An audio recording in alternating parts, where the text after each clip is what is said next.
Hallo, ich bin der Christian, Werkstattleiter von IPC Computer und ich habe hier ein Gerät mit der Fehlerbeschreibung, es macht gar nichts mehr.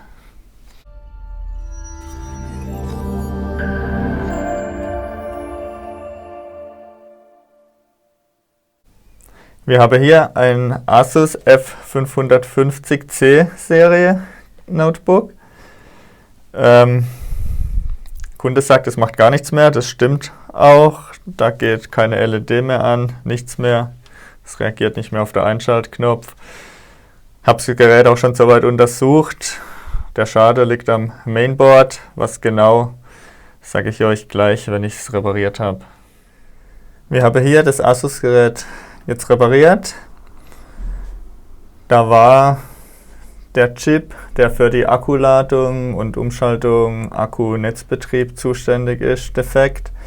Bilder davon haben wir auch in unserem Blog, wenn euch das interessiert. Ja, der war eigentlich einfach zu wechseln. Das Gerät funktioniert jetzt auch wieder, es lädt den Akku wieder. Soweit wieder voll funktionstüchtig. Das war jetzt keine große Reparatur, allerdings was öfters mal kaputt geht. Ja, das war's auch schon. Wenn euch das Video gefallen hat, würde man uns über ein Abo, Kommentar oder Bewertung freuen. Bis zum nächsten Mal. Tschüss.